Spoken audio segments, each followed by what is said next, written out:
प्रणमामि दयानन्दं मदाचार्यवरं परम्।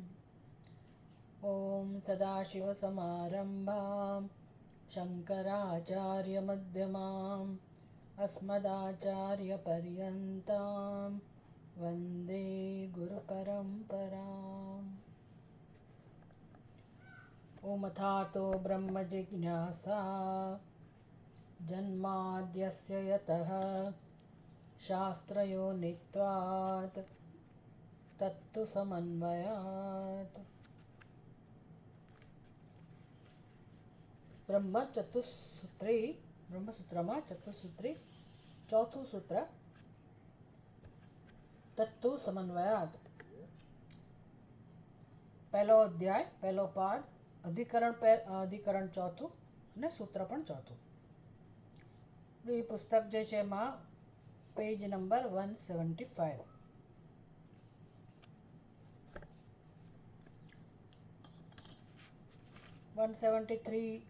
પરથી આપણે શરૂ કરીશું શંકરાચાર્યજીનું ભાષ્ય।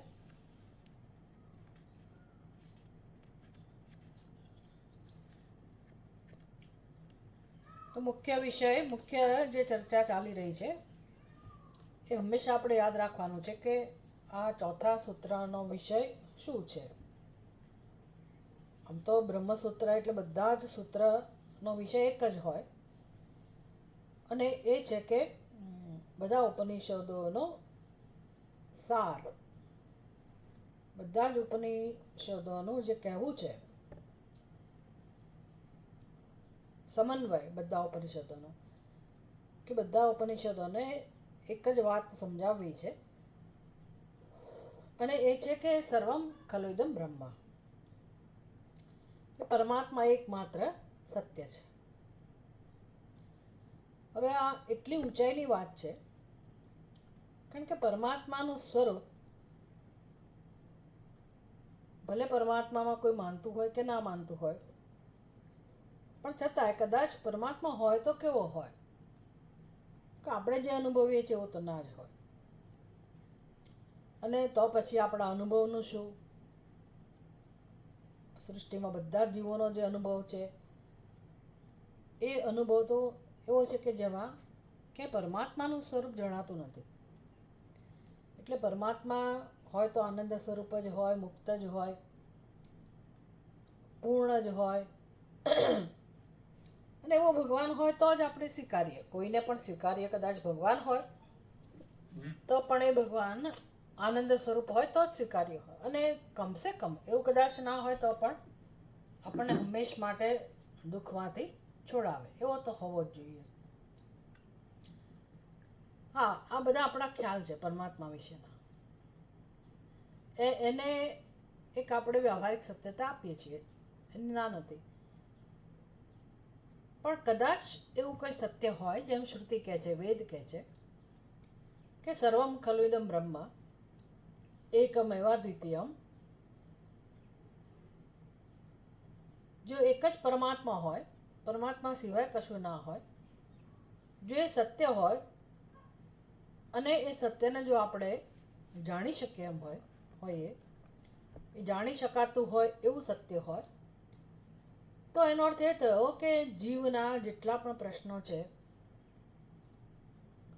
બધા જીવોના પ્રશ્ન છે, પણ મનુષ્ય એવો છે કે એ દિશામાં પુરુષાર્થ કરી શકે એવો છે, કારણ કે કરી જ રહ્યો છે, એ બંધનમાંથી, દુઃખમાંથી મુક્ત થવા પ્રયાસ કરી જ રહ્યો છે।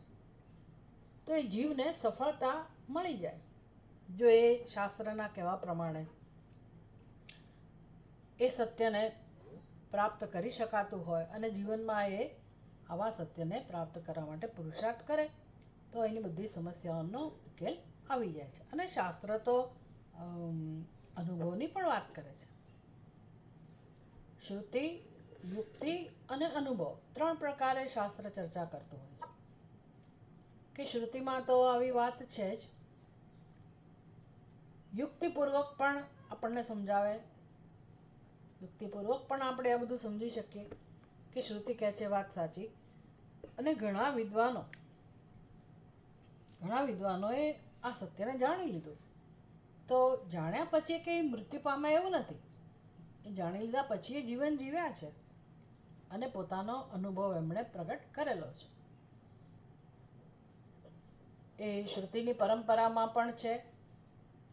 આ બધા મહાનુભાવોનો મહાત્માઓનો અનુભવ ઉપનિષદમાં પણ એનું વર્ણન છે. ભગવદ્ ગીતામાં પણ ભગવાન કહે છે, બહવો જ્ઞાન તપસા પૂતાહ મદભાવમ આગતાહ, કે ઘણા બધા લોકો, ઘણા બધા જીવો પૂતાહ પવિત્ર થયેલા છે. પવિત્ર થયેલા છે એટલે શું? એમણે એમનું અજ્ઞાન દૂર કર્યું છે, બસ આટલું જ. એમણે એમનું અજ્ઞાન છોડ્યું છે અને સત્યને જ્ઞાનરૂપી તપશ્ચર્યાથી ભગવાન કહે છે કે એ લોકો સત્યને પ્રાપ્ત થયા છે, અર્થાત મને પ્રાપ્ત થયા છે. કારણ કે હું જ સત્ય છું, હું જ સત્ય છું. આ જ એમની ઘોષણા છે. વેદાંત ડિંડિમ એટલે આ એકમાત્ર ઘોષણા છે વેદાંતની, કે પરમાત્મા સત્ય છે અને એને જાણી શકાય એમ છે. અને જાણવાથી બધી સમસ્યાઓનો અંત આવી જતો હોય. માત્ર જાણવાથી જ જો બધા પ્રશ્નો ઉકેલાઈ જતા હોય, તમામ પ્રશ્નો, અને જીવનનું મૂળભૂત જે ધ્યેય છે સિદ્ધ થઈ જતું હોય, તો બુદ્ધિમાન મનુષ્ય જીવનમાં આ જ કામ કરે. બુદ્ધિનો ઉપયોગ આના માટે જ કરે. એટલે આ બધી વસ્તુઓ સમજવી આ એક પ્રકારની જેને કહેવાય કલ્પના બહારની વસ્તુ છે, પણ છે. કારણ કે આપણા જીવનમાં તો દુઃખ સિવાય, બંધન સિવાય કશું નથી. એટલે આપણા અનુભવથી તદ્દન વિરુદ્ધ પ્રકારનું આ જ્ઞાન છે, વિરુદ્ધ પ્રકારની આ વાત છે. કેમ સમજવું આ બધી વસ્તુઓને? કેમ મેળ બેસાડવો? કેવી રીતે સ્વીકારી શકાય આવા સત્યને? એનો પ્રયાસ બ્રહ્મસૂત્રમાં છે. બ્રહ્મસૂત્રનું એક જ કહેવું છે કે બધા ઉપનિષદો પરમાત્માની જ વાત કરે છે. અને પરમાત્માની વાત કરે છે એનો અર્થ શું થયો? આ બહુ યાદ રાખવા જેવી વસ્તુ છે કે અત્યારે વર્તમાનમાં અત્યારે અહીંયા જ એટલે કે આ જ પૃથ્વી ઉપર, આપણી જ આજુબાજુ, આપણી અંદર બહાર સર્વત્ર, અત્યારે જ આ જ ક્ષણે જે કંઈ છે તે બ્રહ્મ છે. હિયર એન્ડ નાવ, અત્યારે આ જ સમયે, અત્ર તત્ર સર્વત્ર, સર્વ અવસ્થામાં, સર્વ દેશમાં, સર્વ કાળમાં, સર્વ પરિસ્થિતિમાં કેવળ ઈશ્વરનું રાજ્ય છે, ઈશ્વરનું સામ્રાજ્ય છવાયેલું છે. ઈશાવાસ્યમ ઇદમ સર્વમ, આ ઉપનિષદનો સંદેશ છે. એટલે હવે એ સમજવું એ અઘરી વાત છે, એમાં કોઈ શંકા નથી. કારણ કે આપણો અનુભવ તદ્દન વિરુદ્ધ પ્રકારનો છે. પણ એનો અર્થ એવો નથી કે સમજી ન જ શકાય. જો આપણે પ્રયત્ન કરીએ તો જરૂર સમજી શકાય. એટલે બ્રહ્મસૂત્રમાં આ પ્રયોજન છે, તત્તુ સમન્વયાત. એટલે આ સમગ્ર બ્રહ્મસૂત્રનો એક જ વિષય છે અને આ સમજવાથી પ્રશ્નો ઉકેલાઈ જાય છે. માટે પહેલું સૂત્ર છે અથા તો બ્રહ્મ જિજ્ઞાસા, કે મનુષ્યના જીવનમાં આ સત્યને જાણવાની ઈચ્છા પ્રગટ થવી જોઈએ. એટલે બહુ મોટી સિદ્ધિ છે, બહુ જ મોટી સિદ્ધિ છે. કલ્પના બહારની વસ્તુ છે આ. સ્વામી દયાનંદજી મહારાજ કહે કે ભાઈ ઇટ્સ એ ક્વોન્ટમ જમ્પ મનુષ્યના જીવનમાં જિજ્ઞાસા જન્મવી. એ જિજ્ઞાસુ વ્યક્તિ કોણ હોય? આપણે તો મુમુક્ષુ કહેવાય હજી, પણ જિજ્ઞાસુ એટલે બસ જ્ઞાન સિવાય જેને કશામાં રસ નથી એવો વ્યક્તિ. આપણે તો હજી આય જોઈએ ને પહેલું જોઈએ, આય ગમે ને પહેલું ગમે, એમ આપણી રીતે આપણે મજા કરનારા છીએ, દુઃખી થનારા છીએ, સુખી થનારા છીએ. પણ જેને જ્ઞાન માટે રસ જન્મ્યો, કારણ કે હવે બાકી કંઈ રહેતું જ નથી જ્ઞાન સિવાય, કંઈ કરવાનું તો રહેતું જ નથી, એવું એને સમજાઈ ગયું અને એને જોઈએ જ છે વસ્તુ. એને આત્માનું દર્શન કરવું જ છે, મોક્ષ જ જોઈએ છે, એ સિવાય કશું નથી જોઈતું એવો જિજ્ઞાસુ. અને પરમાત્મા જોઈએ છે એટલે શું? એને ત્યાં સુધીની સમજ પ્રાપ્ત થઈ કે પરમાત્મા કોઈ મેળવવાની વસ્તુ નથી, પરમાત્મા સિદ્ધ જ છે, સિદ્ધ વસ્તુ છે. એ મારું પણ સ્વરૂપ છે, જગતનું પણ સ્વરૂપ છે. જળ ચેતન સર્વમાં વ્યાપ્ત છે અને સર્વકાળે ઉપલબ્ધ છે. માત્ર મારી બુદ્ધિને એના માટે તૈયાર કરવાની છે. આવી જે વ્યક્તિ છે ને જિજ્ઞાસુ કહેવાય. આવી જાણવાની જેને ઈચ્છા છે, પરમાત્માને જાણવાની ઈચ્છા છે, એ વ્યક્તિ બ્રહ્મસૂત્રને સારી રીતે સમજી શકે, ઉપનિષદના ઉપદેશને સમજી શકે અને જીવનમાં પોતાના પરમ સ્વરૂપને, પરમાત્મા સ્વરૂપને એ ઓળખી શકે. તો હવે જાણવું એક જ જ્યારે પુરુષાર્થ હોય. શેનો પુરુષાર્થ? દુઃખમાંથી મુક્ત થવાનો, એટલે કે મોક્ષનો પુરુષાર્થ એક જ હોય કે મોક્ષ સિદ્ધ છે, એ પ્રાપ્ત જ છે અને છતાંય મારે પ્રાપ્ત કરવાનો છે. પ્રાપ્ત કરવાની રીત કઈ છે? મારા વિશે જે બુદ્ધિમાં અજ્ઞાન છે એને દૂર કરવાનું અને જે સત્ય છે, જે પ્રાપ્ત જ છે, એને અનુભવવાનું, એને ઓળખવાનું. પૂર્વ પક્ષીનું કહેવું છે કે ભાઈ તમે મોક્ષને ગમે તે સ્વરૂપની વાત કરો, પૂર્વ પક્ષીની દ્રષ્ટિમાં મોક્ષ શાસ્ત્ર દ્વારા જ મળે છે. વેદ જ એનું પ્રમાણ છે, પરંતુ એના માટે તમારે કંઈક કરવું જોઈએ. એટલે એને અનુરૂપ, એની પોતાની સમજને અનુરૂપ એક પછી એક દલીલો અહીંયા રજૂ કરવામાં આવે છે, પૂર્વ પક્ષની દલીલો, અને શંકરાચાર્યજી એનો ઉત્તર આપી રહ્યા છે.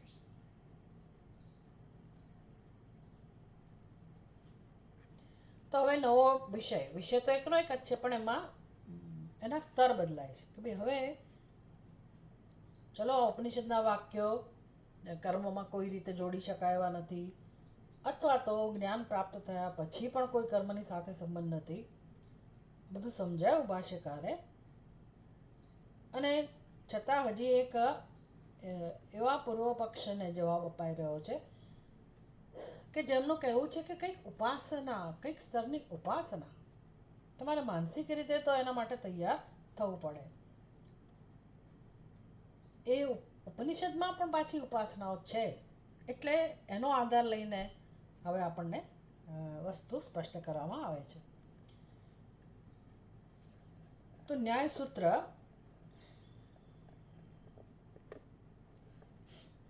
173 પાના ઉપર ભાષ્યકારે જ્યારે ઉપસંહાર કર્યો, મિથ્યા જ્ઞાન અપાય ચ બ્રહ્મ આત્મિકત્વ વિજ્ઞાનાદ ભવતી. એટલે મોક્ષ એટલે શું? તો કે મિથ્યા જ્ઞાનની નિવૃત્તિ. જેમ કે દોરડાને જાણવું હોય, દોરડો છે પણ જણાતો નથી અને એની જગ્યાએ સર્પ જણાઈ રહ્યો છે. એટલે એવો જ પ્રશ્ન આપણા જીવનમાં છે. બ્રહ્મ છે, બ્રહ્મ જ છે, પણ જીવત્વનો અનુભવ થઈ રહ્યો છે. એટલે હવે દોરડું સિદ્ધ જ છે, તો દોરડાને જાણવાનો ઉપાય કયો?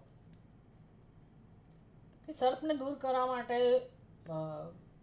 તમે બધારીને બોલાવો, કે તમે લાકડી લઈને કંઈક પ્રયોગ કરો, તમને જેટલા સૂઝે એટલા પ્રયાસ કરો, પછી છતાંય જાય જ નહીં તો તમે આંખો બંધ કરીને પરમાત્માનું આવાહન કરો, માનસિક રીતે કોઈ ઉપાસના કરો, તપશ્ચર્યા કરો, કે જેથી હવે ત્યાં મને સર્પ ના દેખાય, સર્પનો ભય જાય. મુખ્ય પ્રયોજન શું છે? ભયમાંથી મુક્ત થવું. અને એ ભયમાંથી મુક્ત થવા હું કોઈ ઉપાસના કરું, કોઈ સ્તોત્ર પાઠ કરું, કોઈ અનુષ્ઠાન કરું, આમ આવી રીતે હું માનસિક સ્તરે તૈયાર થઉં, માનસિક રીતે કર્મો કરું અને એ ભયમાંથી હું મુક્ત થઉં. ચોક્કસ મુક્ત થવાય ભયમાંથી. જેટલો સમય હું સ્તોત્ર પાઠ કરું, શ્રદ્ધાપૂર્વક ભગવાનનું ધ્યાન કરું, જપ કરું, તે વખતે ભયની વૃત્તિ ના જન્મે અને મને એવું લાગે કે હા, વાત સાચી છે, ભય ગયો, પણ કાયમ માટે ભય જતો નથી. જેવી આંખ ખોલીએ એટલે ત્યાં મને સર્પ દેખાય. હવે કયો સર્પ દેખાય છે? તો કે જે મારી બુદ્ધિમાં છે. સર્પ વિશે નો ખ્યાલ મારી બુદ્ધિમાં છે. એમાં દોરડું બિચારું નિર્દોષ છે. દોરડું સર્પને જાણતું નથી. દોરડું દોરડું જ છે. એણે કંઈ એવો પ્રયાસ કર્યો નથી કે પોતે સર્પ જેવું દેખાય, કે કોઈ કે ત્યાં સર્પનો આભાસ ઉત્પન્ન કર્યો હોય. આવું કશું નથી.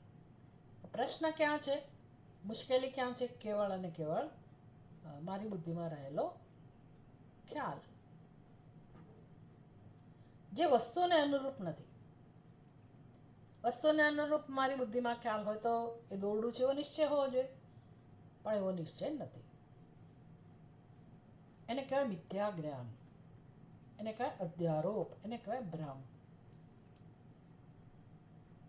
બસ આપણા જીવનની સમસ્યા આ જ છે. આ જ છે કે દરેકની બુદ્ધિમાં સ્વરૂપ વિશેનો ભ્રમ, પોતાના વિશેનો નિર્ણય. પેલું દોરડું તો બહાર છે અને સર્પનો ભ્રમ થયો. તો મારું જ આત્મ સ્વરૂપ છે અને અનાદિકાળથી આ ભ્રમ સેવાઈ રહ્યો છે, અને એને કારણે ભય છે, ચિંતા છે, દુઃખ છે, સંતાપ છે, અશાંતિ છે, શોક છે. આ બધી સમસ્યાઓ છે આપણી, અને લઈને આપણે ફર્યા કરીએ છીએ જન્મો જન્મોથી.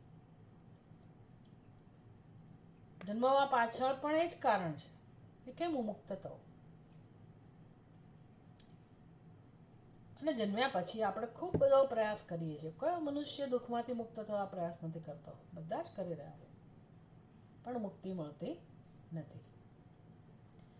એટલે શાસ્ત્ર, વેદાંત શાસ્ત્ર અનુપ્રદાન જુઓ.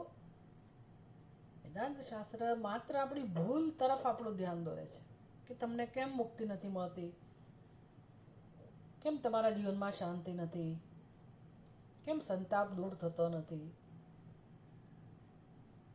તમે પ્રયત્ન કરો તો દૂર થાય એવું વેદાંત શાસ્ત્ર નથી કહેતું. કારણ કે વેદાંત શાસ્ત્રને ખબર છે કે દરેક જીવ, દરેક મનુષ્ય પ્રયત્ન કરી રહ્યો છે. તો કેમ આપણે બંધનમાંથી મુક્ત નથી થતા?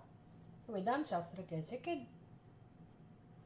એ દોરડાની જગ્યાએ જે સર્પ જે છે, એ સર્પને દૂર કરવામાં વ્યક્તિ સફળ નથી થતી.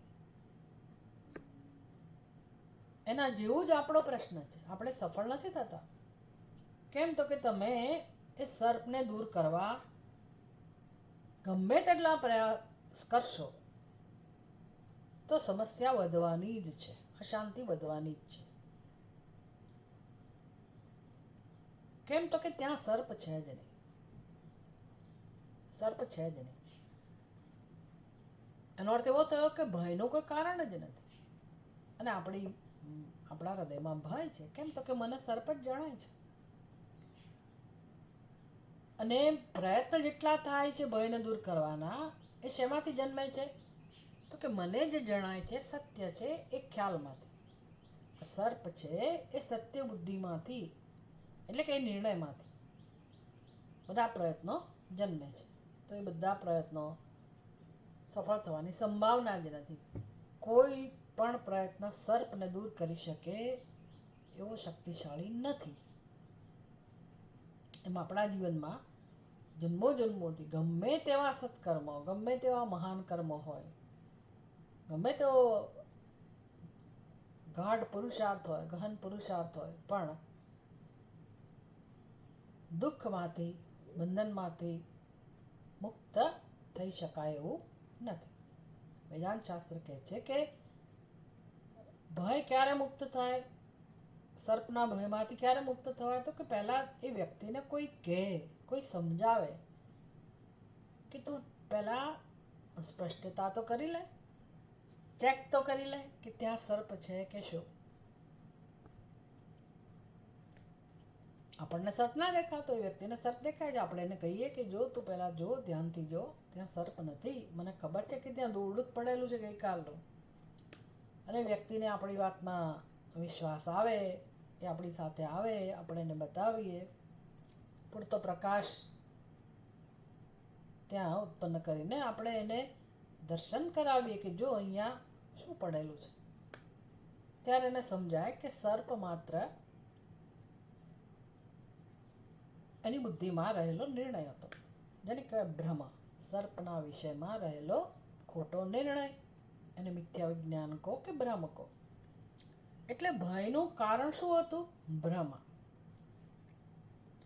આ જ્યારે આપણને જીવનમાં સમજાય કે આપણા જીવનમાં બધી જ સમસ્યાઓનું કારણ, બંધનનું કારણ એ ખરેખર કોઈ કારણ નથી, પણ ભ્રમ છે. ભ્રમને કારણે આ બધું છે. અને આપણે શું કરીએ છીએ? શોકને સાચું માનીને, બંધનને સાચું માનીને, દુઃખને સાચું માનીને આપણે ગંભીર બનીને, સિન્સિયરલી અને સિરિયસલી લાગેલા જ છીએ. જન્મોથી લાગેલા છીએ. આખું જગત આ રીતે જીવન જીવે છે. બધા જ લાગેલા છે. કારણ કે કોઈ રીતે ભય, દુઃખ, બંધન કોઈને ના ગમે. એટલે એમાંથી છૂટવાના પ્રયાસો થઈ જ રહ્યા છે. પણ એ કોના જેવા પ્રયાસો છે? તો કે પહેલાં સર્પને દૂર કરવા જેવા પ્રયાસો. આ સમજ એટલી બધી મહત્ત્વની છે કે જ્યારે આપણને જે જન્મમાં આ વસ્તુ સમજાશે કે આપણો પ્રશ્ન શું છે, આપણી ચિંતાઓ, આપણો ભય, આપણું બંધન, આપણું દુઃખ એ જન્મે છે તો શેમાંથી જન્મેલું છે? ઈચ્છાઓ પણ શેમાંથી જન્મે છે? શેમાંથી જન્મે? તો કે ભ્રમમાંથી. હું અધૂરો છું, હું જન્મેલો છું, હું મર્ત્ય છું, હું દેહ છું, હું કરતા છું, હું ભોગતા છું. આવો જે નિર્ણય છે પોતાના માટેનો, વેદાંત શાસ્ત્ર કહે છે કે તમે તપાસ તો કરો, ખાતરી તો કરો કે શું ખરેખર તમારો જન્મ થયો છે? કોઈએ જોયો છે તમારા જન્મને? કર્મ કેવી રીતે થાય છે? કર્મ માટેની શું વ્યવસ્થા છે?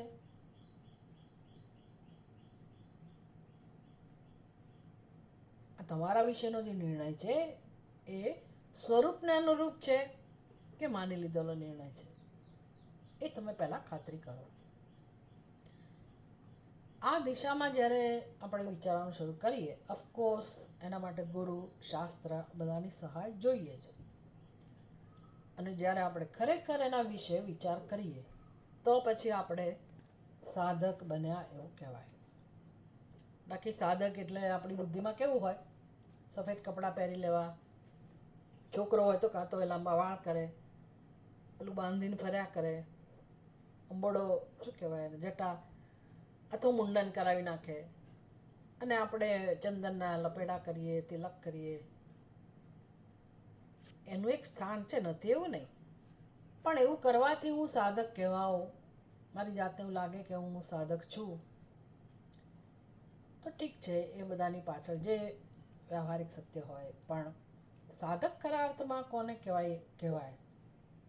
તો કે જે હવે પોતાના અજ્ઞાનને દૂર કરવા જીવન જીવે છે. હું ક્યારે અજ્ઞાન દૂર કરવા જીવન જીવું પ્રયત્ન કરું? હું સ્વીકારું, હું સમજું કે અજ્ઞાન નામની વસ્તુ જ છે, સર્વત્ર છે, મારી એકની બુદ્ધિમાં નહીં, સર્વત્ર છે. તો પોતાના અજ્ઞાનને સમજવું, સ્વીકારવું અને એમાંથી મુક્ત થવા માટે ગંભીર રીતે જે દિશામાં પ્રયત્ન કરવો જોઈએ એ દિશામાં પ્રયત્ન કરો. આપણે જગતનો સહારો લઈએ છીએ, જગતને અનુસરીએ છીએ. જગત જે રીતે સુખી થવા દોડી રહ્યો છે, પ્રયાસ કરી રહ્યો છે, આપણે દોડમાં જ છીએ. ત્યાં સુધી મેળ પડવાનો નથી.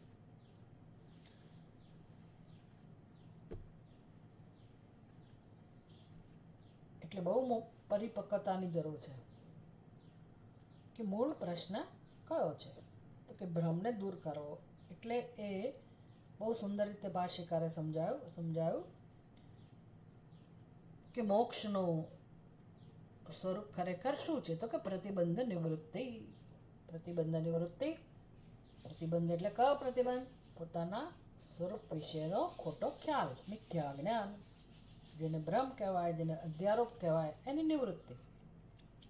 મિથ્યા જ્ઞાન અપાય એટલે કે પ્રતિબંધની નિવૃત્તિ, મિથ્યા જ્ઞાનની નિવૃત્તિ, ભ્રમની નિવૃત્તિ, અધ્યારોપની નિવૃત્તિ. પણ એ બધું શેનાથી થાય? વસ્તુને જાણવાથી. દોરડાને સાચા અર્થમાં જાણવાથી જ સંપૂર્ણપણે સર્પના ભયમાંથી આપણે મુક્ત થઈ શકીએ. હવે સર્પને દૂર કરવાનો જે પ્રયત્ન છે એ જુદા ખ્યાલમાંથી જન્મે છે, અને દોરડાને જાણવાનો પ્રયત્ન એ પણ જુદા ખ્યાલમાંથી જન્મે. એટલે કોઈ માણસ સ્વીકારવા તૈયાર થાય કે ભાઈ આ સર્પ મારો નિર્ણય છે મારી બુદ્ધિમાં, પણ એ સત્ય નથી. એમ આપણે પણ સ્વીકારવા તૈયાર થઈએ કે મારા વિશે જે જીવત્વનો નિર્ણય છે એ સત્ય નથી, અને મારું સ્વરૂપ જે સત્ય છે જાણવું હોય તો ગુરુમેવ અભિગત છે, ગુરુ પાસે જવું જોઈએ. અને ગુરુ પાસે જઈને પણ કયા ગુરુ પાસે જવું? જે જીવંત હોય, જે માર્ગદર્શન આપી શકે એમ હોય, પણ એનાય ગુરુ હોય. એ કેવી રીતે ગુરુ બન્યા? તો કે એના પણ ગુરુ હોય. એ કેવી રીતે ગુરુ બન્યા? તો કે એના પણ ગુરુ હોય. આખી પરંપરામાં જે સ્થાન ધરાવે છે, જે જાણે છે કે અજ્ઞાનની નિવૃત્તિ માટે ગુરુનું ઉપસદન જરૂરી છે, અને શાસ્ત્ર અને હેન્ડલ કરતા જે જાણે છે, શાસ્ત્ર ને અનફોલ્ડ કરતા જે જાણે છે, જે ગુરુ પાસેથી શીખેલી વ્યક્તિ છે, એ જ એકમાત્ર શરણ છે. આમ બહુ બધી સમજ સાથે આપણે આ પુરુષાર્થ કરીએ કે જે વાસ્તવમાં ખરેખર પુરુષાર્થ નથી, પુરુષાર્થ કરવાનો નથી એવું જાણવા માટેનો પુરુષાર્થ છે. એટલે કે જ્ઞાન એકમાત્ર આપણી જરૂરિયાત છે. એને જિજ્ઞાસુ કહેવાય, જે હવે જાણવા તૈયાર છે. કેમ? તો કે મિથ્યા જ્ઞાન અપાય. આ ભ્રમ જે છે એની નિવૃત્તિ, મિથ્યા જ્ઞાનની નિવૃત્તિ શેનાથી થાય? બ્રહ્માત્મિકત્વ વિજ્ઞાનાત ભવતી.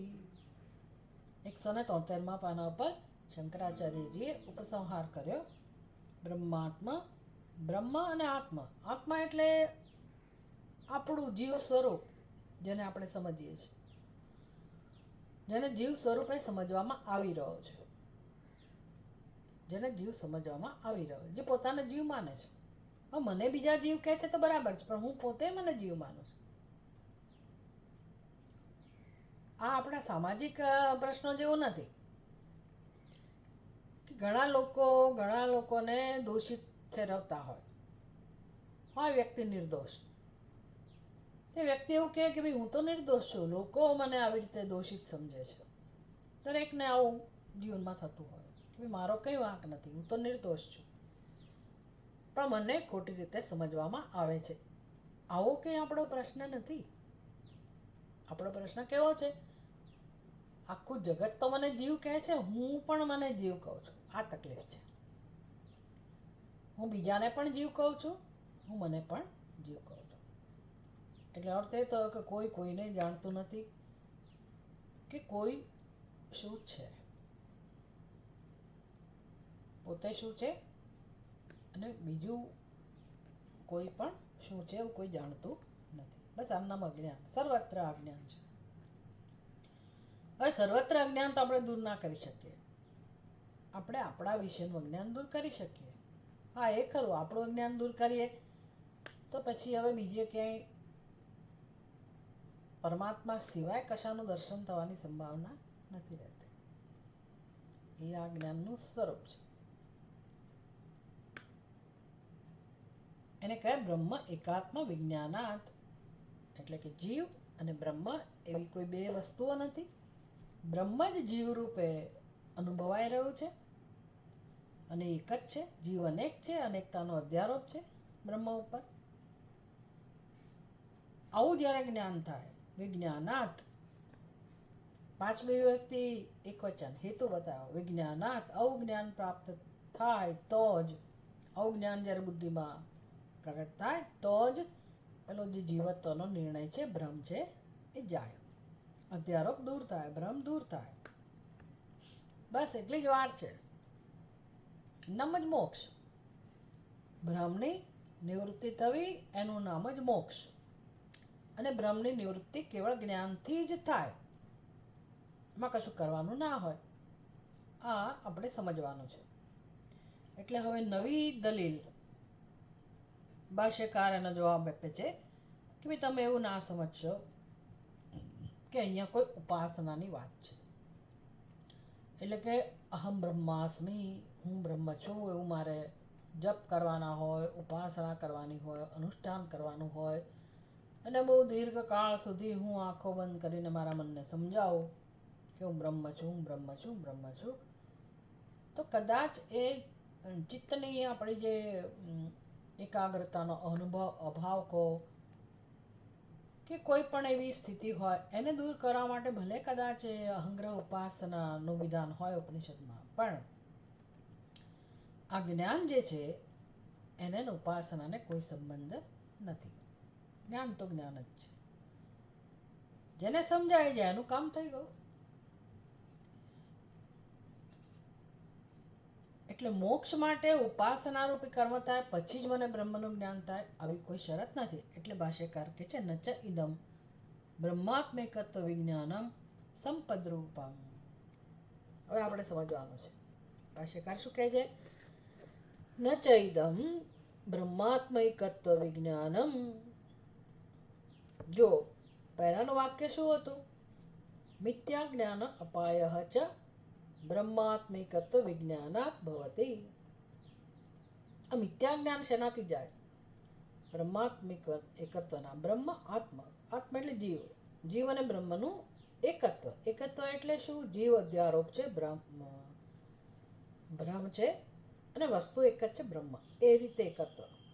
આ જ્ઞાનથી જ ભ્રમ જાય, મિથ્યા જ્ઞાન જાય. આ સિદ્ધાંત સ્થાપિત થયો. એટલે મોક્ષ એટલે શું? ભ્રમની નિવૃત્તિ. કનેક્શન યાદ રાખવાનું. મોક્ષ એટલે શું? ભ્રમની નિવૃત્તિ, મિથ્યા જ્ઞાનની નિવૃત્તિ. મિથ્યા જ્ઞાનની નિવૃત્તિ શેનાથી થાય? બ્રહ્માત્મા એકત્વ વિજ્ઞાન, જીવ અને બ્રહ્મના ઐક્યના જ્ઞાનથી. એટલે હવે દલીલ એવી છે કે જીવ અને બ્રહ્મના એકત્વનું જે વિજ્ઞાન છે એનો અર્થ ઉપાસના કેમ ના કરીએ? જીવ અને બ્રહ્મ એકત્વ કહું ને, એટલે હું બ્રહ્મથી ભિન્ન નથી. એટલે હું શું કરું? હું રાત દિવસ મારા મનમાં રટણ કર્યા કરું કે હું બ્રહ્મ છું, હું બ્રહ્મ છું, હું બ્રહ્મ છું. મનોબુદ્ધિ અહંકાર ચિત્તાની નાહમ ન ચ વ્યોમ ભૂમિ ન તેજો ન વાયુ.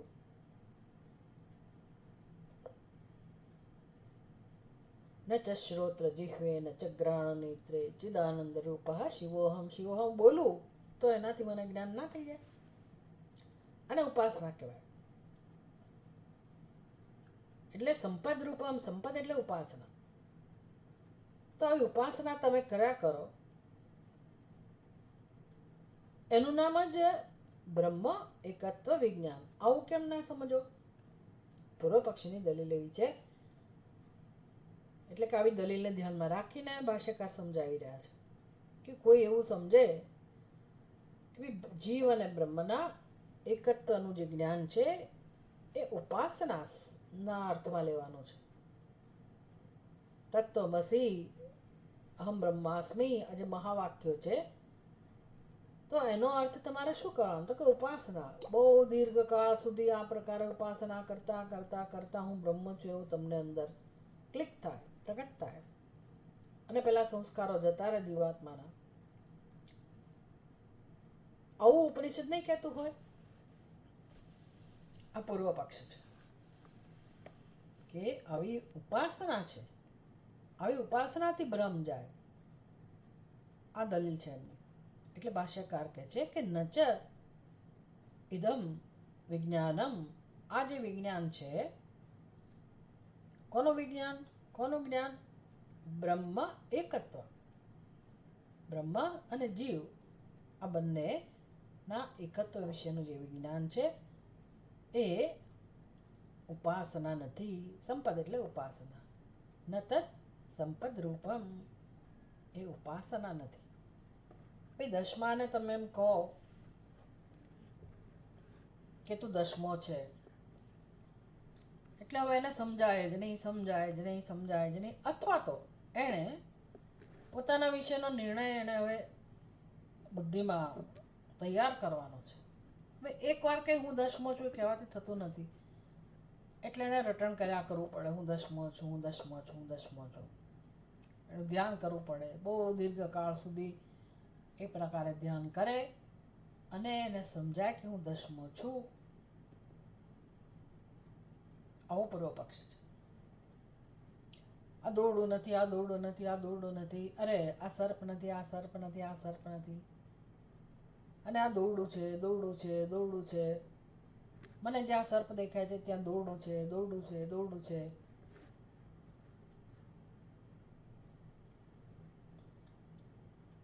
આ રીત ના હોય જ્ઞાનની. એટલે સૂક્ષ્મ, બહુ જ સૂક્ષ્મ સ્તરે સમજાવી રહ્યા છે આપણને કે જ્ઞાનમાં ને ઉપાસનામાં કોઈ ફેર ખરો કે નહીં. આમ બંને સાચું જ લાગે આપણને કે ભાઈ અહમ બ્રહ્માસ્મિ તમે તો શીખવાડો છો ચિદાનંદ રૂપ શિવોહમ શિવોહમ, તો બસ મારે પૂર્ણોહમ, શુદ્ધોહમ, શિવોહમ હવે જપ કરું તો એમાં વાંધો શું છે? જ્ઞાનમાં એવું જ છે ને, સતત તમે આ બધી પ્રક્રિયાઓ દ્વારા તમારે આત્મા અનાત્માના વિવેક દ્વારા, દૃગ્દૃશ્ય વિવેક દ્વારા, શાસ્ત્રની જે કંઈ પ્રક્રિયાઓ છે બધા દ્વારા તમારે સતત અંદર અનુસંધાન તો હું બ્રહ્મ છું એવું જ કરતા શીખવાનું છે ને. તો આ વાત તો સાચી જ છે, કોઈ આપણને ફેર જણાતો નથી. શું ફેર છે? અને ઉપનિષદમાં બધી ઉપાસનાઓનું વર્ણન પણ છે. આપણે છાંદોગ્ય ઉપનિષદની ઉપાસનાઓ જોઈ આવશે અહીંયા હવે પછી એ જ ચર્ચા છે. સંવર્ગની ઉપાસના, બૃહદારણ્યકમાં જે ઉપાસનાનું વર્ણન છે એ બધી ઉપાસના. તો આ બધી ઉપાસનાઓ જ્યારે ઉપનિષદમાં પણ એનું વર્ણન છે તો તમે કેમ આગ્રહ રાખો છો કે આ ઉપાસનાથી મોક્ષ નથી મળતો અને જ્ઞાનથી જ મળે છે? અમને તો કોઈ ફેર તો જણાતો જ નથી આમાં. અને ઉપાસનાઓ તો એનો પ્રભાવ તો તમે જુઓ તો ઉપાસના કરી હોય તો ખબર પડે કે ઉપાસનાનો શું પ્રભાવ છે. અને વાત સાચી છે, આપણે તો ખાલી શબ્દોથી રમીએ છીએ, પણ આમાંની કોઈ ઉપાસના જે વ્યક્તિ જીવનમાં કરતો હોય તો એના મનની સ્થિતિ જ અદ્ભુત હોય. એના જીવનમાં ઘણા બધા શ્રેષ્ઠ અનુભવો હોય, સિદ્ધિઓ હોય, એના મનની સ્થિતિ અદ્ભુત હોય. કેટલા બધા ઋષિમુનિઓ થઈ ગયા એવા, હજારો વર્ષ સુધી ગુફામાં બેસીને લોકો સમાધિમાં રહેતા હોય, ઉપાસના કરતા હોય, કેવા દિવ્ય અનુભવનો દિવ્ય આનંદનો અનુભવ કરી રહ્યા હોય. અત્યારે આ સમયે પણ ઘણા બધા એવા મહાત્માઓ છે, સિદ્ધ પુરુષો છે, સિદ્ધ લોક નામની વસ્તુ છે, અને એ લોકો ઘણી બધી ઉપાસના, ધ્યાન, ધારણા, સમાધિમાં મગ્ન હોય છે. એને તો આપણે આ જે લોકમાં અનુભવ કરીએ છીએ, વાતો કરીએ છીએ, માથા પછાડીએ, પ્રવૃત્તિ કરીએ છીએ, વ્યવહાર કરીએ, એનો તો એને સ્પર્શ પણ નથી. હોવા છતાંય આપણી સાથે જ આ જ પૃથ્વીલોકમાં હોવા છતાંય, શરીર હોવા છતાંય એ લોકોએ પોતાની ઉચ્ચ ભૂમિકા સિદ્ધ કરેલી છે. અને એવી સ્થિતિમાં એ લોકો પોતાનું જીવન જીવતા હોય છે, જીવન પસાર કરી રહ્યા હોય છે, અને બહુ જ સંતોષ, પરમ આનંદની અનુભૂતિ કરી રહ્યા હોય છે. એટલે એમાં તમે એમ કહો કે ભાઈ એની જરૂર નથી, એટલે વોટ ડુ યુ મીન?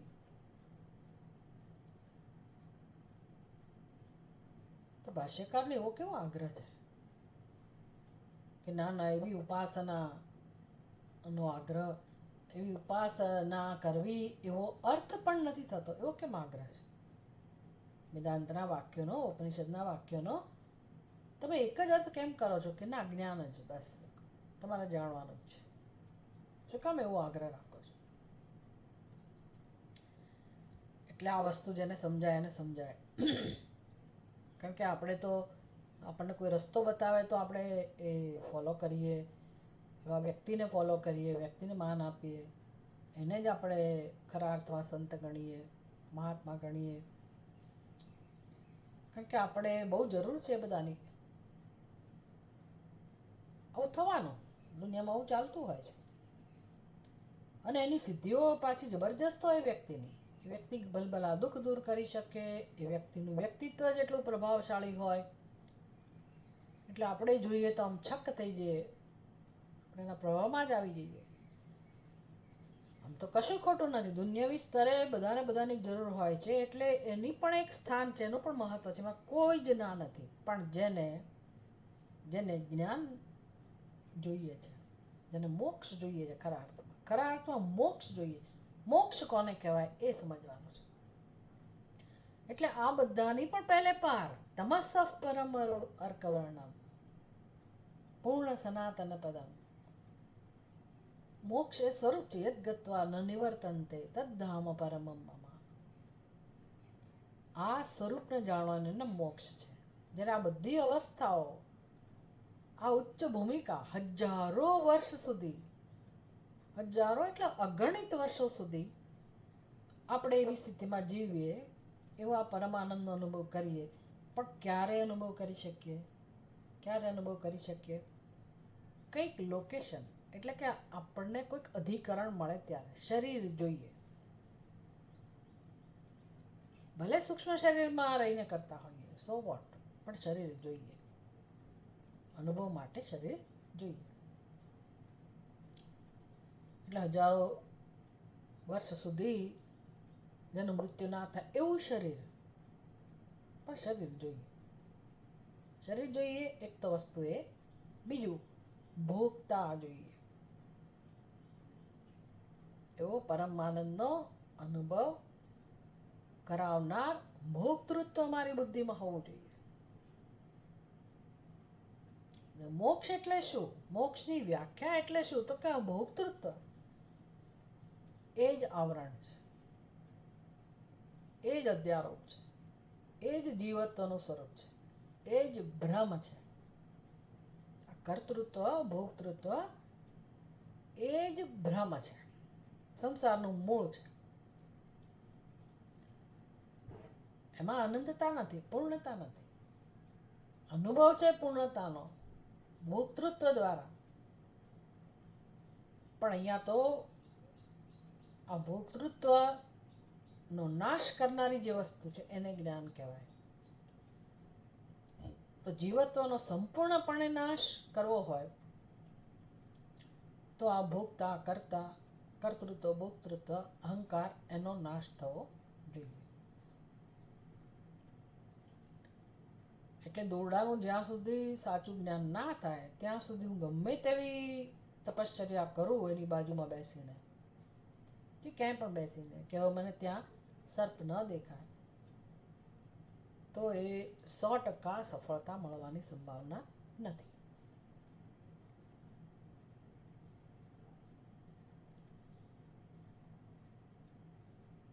દસમાને આપણે કહીએ કે તું દસમો છે, તો એ પછી હું દસમો છું એવા જપ શરૂ કરે. જરૂર છે? એટલે કે હજી હું દસમાનો શોધનાર છું, એ તો ભ્રમ રહ્યો જ ને. પોતાની બુદ્ધિને મનાવી રહ્યો છે કે હું દસમો. એક જ્ઞાન ના કહેવાય. હું દસમો છું એ જ્ઞાન ક્યારે થયું કહેવાય? તો કે પોતાના વિશેનો ભ્રમ દૂર થાય. હવે કોઈ સંશય રહ્યો જ નહીં કે હું દસમો છું, એનું નામ જ્ઞાન છે. એટલે આ બધી ચર્ચાઓ છે. ન ચ ઇદમ બ્રહ્માત્મિકત્વ વિજ્ઞાનમ સંપદ રૂપમ. કે ઉપાસના નથી. કેવી ઉપાસના? એટલે હવે ઉપાસનાનું વર્ણન ઉપનિષદમાં હોવું જ જોઈએ, હોય જ. એનું પણ કારણ છે, એનું પણ મહત્વ છે. પણ મોક્ષ કોને કહેવાય એની ચર્ચા થઈ રહી છે. અને ઉપનિષદનું તાત્પર્ય શેમાં છે, ઉપનિષદના વાક્યો શું સમજાવે છે, એ બ્રહ્મસૂત્રનો મુખ્ય વિષય છે. એટલે આની ચર્ચા જરૂરી છે કે ભાઈ ઉપાસના અને જ્ઞાનમાં શું તફાવત છે. એટલે ભાષ્યકાર કહે છે કે આ બ્રહ્મ અને આત્મા, બ્રહ્મ આત્મા એટલે કે જીવ, સચ્ચિદાનંદ આત્મા નહીં. સચ્ચિદાનંદ આત્મા અને બ્રહ્મ એક જ વસ્તુ છે.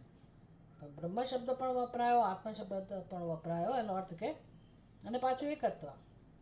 તો બ્રહ્મ આત્મા એકત્વ એટલે બે ભિન્ન છે એવી સમજ હોય ને પછી એકત્વનું જ્ઞાન પ્રાપ્ત કરો. એટલે હું આત્મા છું અને હું જાણું કે આત્મા ને બ્રહ્મ એક જ છે, એ જુદી વસ્તુ છે. પણ હું જીવ છું, જીવાત્મા છું. ભલે હું આ શરીર નથી, સ્થૂળ શરીર નથી, પણ હું જીવાત્મા છું. જીવ એટલે અંશ છું એવી પણ સમજ હોય. અંશ છું ભગવાનનો.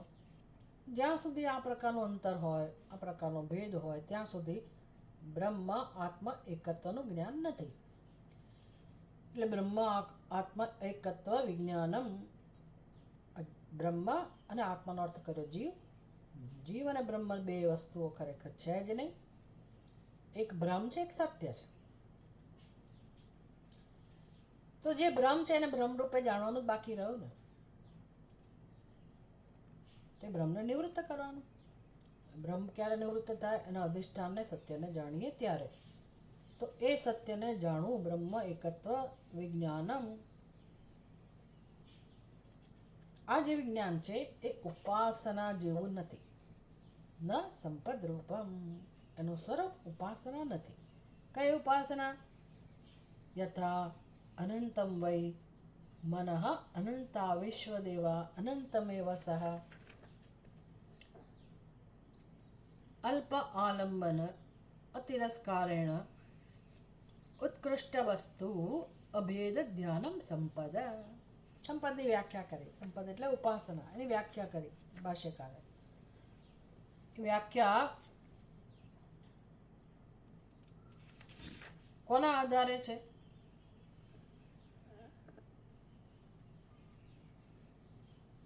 રત્નપ્રભા વાંચી લીધી આપણે. વાક્ય કયું છે? અનંતમ વૈ મનઃ અનંતા વિશ્વદેવા અનંતમેવ સહ તેન લોકમ જયતિ. આ વાક્ય છે. ક્યાંથી આવે છે? બૃહદારણ્યક ઉપનિષદમાંથી. બૃહદારણ્યક ઉપનિષદમાં 3જો અધ્યાય, 1લું બ્રાહ્મણ, 9મો શ્લોક. તો આ જે ઉપાસનાનું વાક્ય છે, તેન લોકમ જયતિ, તેનાથી સિદ્ધિ પ્રાપ્ત થાય છે. જેનાથી? આ ઉપાસનાથી. અનંતમ વૈ મનઃ. આ મન અનંત છે. અનંતા વિશ્વદેવા. અનંત સ્વરૂપ કોનું છે? વિશ્વ દેવતાઓનું. અનંતમેવ સહ એટલે કે આત્મા વાસ્તવમાં અનંત જ છે. અને આવું ઉપાસના કરવાથી, તેના આવી ઉપાસનાથી લોકમ જયતિ ઇતિ. આમ તમે સિદ્ધિ પ્રાપ્ત કરો છો. લોકમ જયતિ, મોક્ષ પ્રાપ્ત કરો છો, લોકો પર વિજય પ્રાપ્ત કરો છો, વગેરે વગેરે. તો આવું જે વર્ણન છે ઉપનિષદની અંદર, તમે એ વર્ણનને જ્ઞાન સમજતા હો તો એ ઉપાસના છે. અને આવી ઉપાસનાનું નામ બ્રહ્માત્મિકત્વ જ્ઞાન નથી. તો બૃહદારણ્યકની ઉપનિષદની અંદર આ બધા ઉપાસનાનું વિધાન છે. છાંદોગ્ય ઉપનિષદની અંદર પણ ઉપાસનાનું વિધાન છે.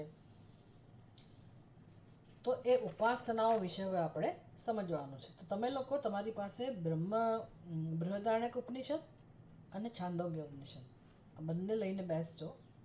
આપણે એને વિસ્તારથી સમજીશું કે કયા પ્રકારની ઉપાસના છે. આ સંપદ એટલે ઉપાસના. બૃહદારણ્યક ઉપનિષદ એ સસ્તું સાહિત્ય ગુજરાતીમાં તમને જે મળતું હોય એ તમે લઈ શકો. હિન્દીમાં હોય તો હિન્દીમાં. અને છાંદોગ્ય ઉપનિષદ આપણે આવતીકાલે એની ચર્ચા કરીશું. ઓમ પૂર્ણમદ પૂર્ણમિદમ પૂર્ણાત પૂર્ણમુદચ્યતે પૂર્ણસ્ય પૂર્ણમાદાય પૂર્ણમેવાવશિષ્યતે. ઓમ શાંતિ શાંતિ શાંતિ.